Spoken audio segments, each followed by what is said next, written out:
सतनाम सत साहिब सत्य कबीर सभी भक्त सज्जनों को सतनाम साहिब बंदगी सत्य कबीर।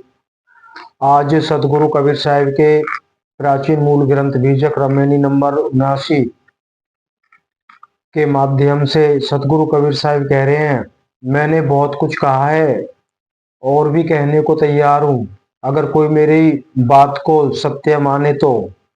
लेकिन ऐसा होता नहीं है। ना तो सतगुरु कबीर साहिब के जब हमारे समक्ष थे वो देह रूप में, ना तो हम तब समझे और आज तो समझने का सवाल ही पैदा नहीं होता है। एक बात विशेषता हमें समझ लेनी चाहिए, जितना बड़ा साम्राज्य है किसका, अध्यात्म मार्ग का, जितना बड़ा साम्राज्य है उतने वो शिष्य वर्ग उतना ही सत्य से दूर है। ये तो सच्चे सतगुरु की संगत प्राप्त होने पर ये तो बिरला जनों का काम होता है।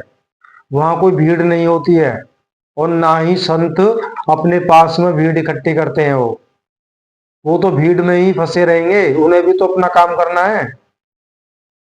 विचार करें, उन्हें भी तो अपना काम करना है। जब उनको आत्मज्ञानी कहा जाता है, वो स्वयं में खोए हुए होते हैं, अपने निज स्वरूप में खोए हुए होते हैं। वो तो दया करके किसी बिरले जीव पे दया करते हैं तो उसको सत्मार्ग दे देते हैं, ना कि उसको अपनी पुच्छीते लगा के घूमते हैं। उनके पास समय ही नहीं होता है। वो तो चौबीसों घंटे निरंतर किसी बिना किसी अंतर के उस सार स्वरूप महाचेतन सतपुरुष परमात्मा के ध्यान में लौलीन हुआ करते हैं वो।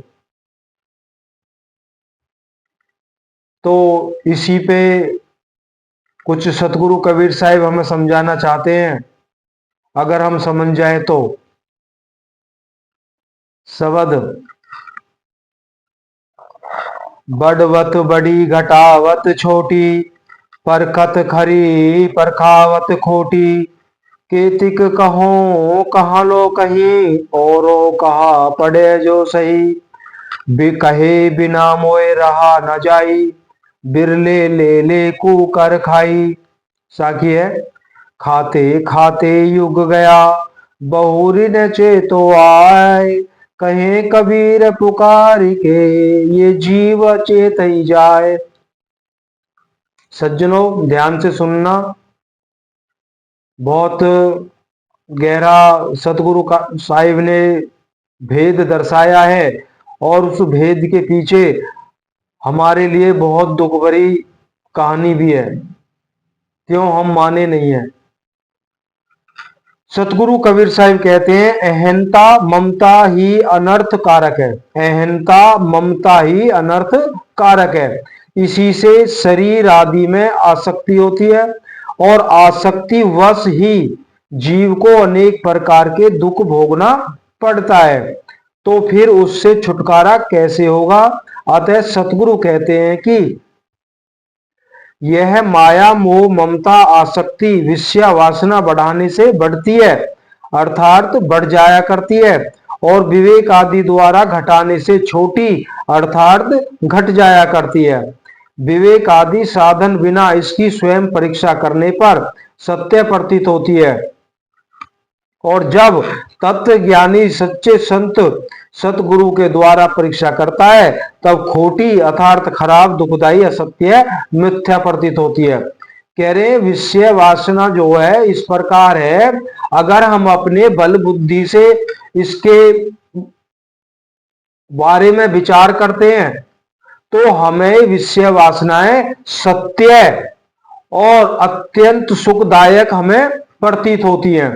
लेकिन किसी सच्चे संत सतगुरु की शरण में जब जाते हैं, जब वो सतगुरु इन विषय वासनाएं अहंता ममता आदि की जब परीक्षा कराता है तब हमें पता चलता है ये हमारे जीवन में एक मीठा जहर है जो धीरे धीरे करके हमें नष्ट कर देती हैं।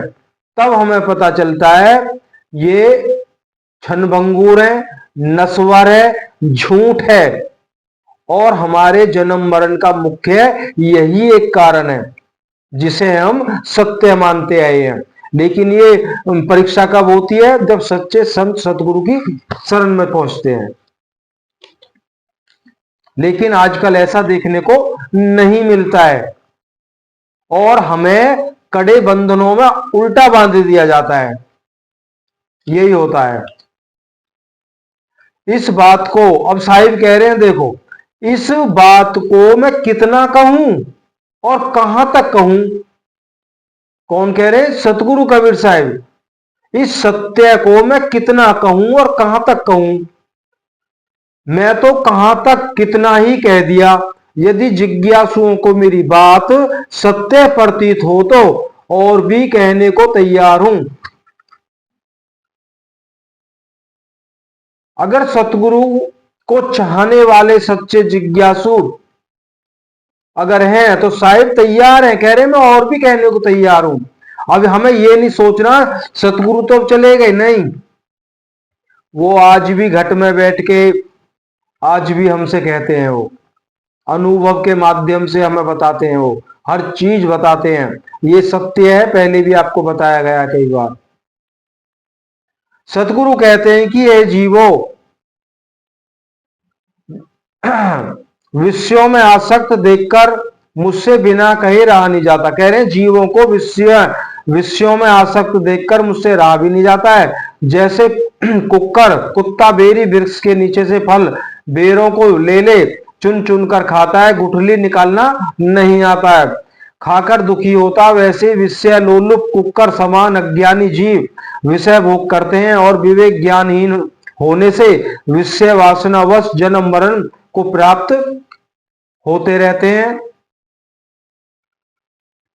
खाते खाते अर्थात विषयों को भोगते भोगते अनेक युग व्यतीत हो गए, परंतु यह जीव उस तरफ से मुड़ फिर इस तरफ आकर कभी नहीं चेतता है। सतगुरु कबीर साहब पुकार कर कहते हैं कि यह जीव अचेत ही दशा में चला जाता है।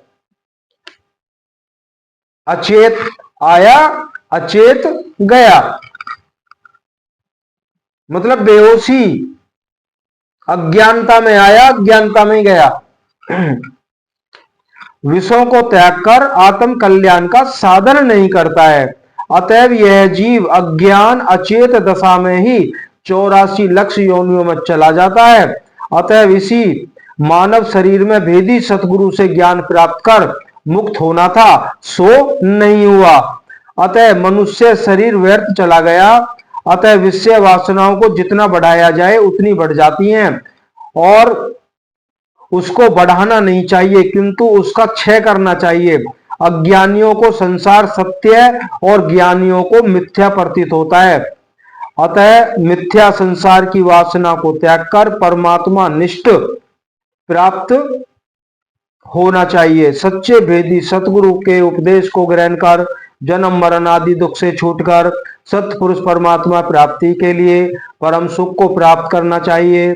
अन्यथा 84 लक्ष योनियों में अनेक प्रकार जन्म लेना पड़ेगा। इति शुभम सत्य सुंदरम। ये सतगुरु कबीर साहिब की रमैनी नंबर 79 थी। तो बार बार सतगुरु कबीर साहिब उस सत्य की तरफ हमें मोड़ना चाहते हैं, लेकिन हम बात विवादों में पड़ जाते हैं, विचार तो हम करते नहीं है। जहां ज्यादा भीड़ होती है उसी गुरु की शरण में हम भी लग लेते हैं, भाई यहाँ ज्यादा भीड़ है तो यहाँ पे ज्यादा चमत्कार होगा। ऐसा बिल्कुल भी नहीं है। इस सेवक को तो सतगुरु कबीर साहब ने प्रत्यक्ष भी करा दिया है। जब सच्चाई को उहाड़ा गया तो हमारा एक चैनल था, उसको डिस्कनेक्ट बिल्कुल ही उड़ा दिया।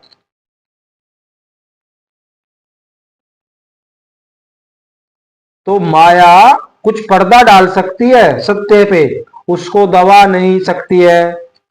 माया का काम होता है सत्य को झूठ बताना और जो झूठ है उसको सत्य दिखाना, यही माया का खेल है।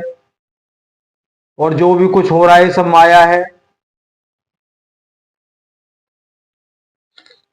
तो आज इतना ही। रामायणी नंबर 80 में सतगुरु कबीर साहब क्या कहते हैं, वो साहिब की कृपा से जल्दी आपके सामने होंगे। सतनाम सत्य कबीर।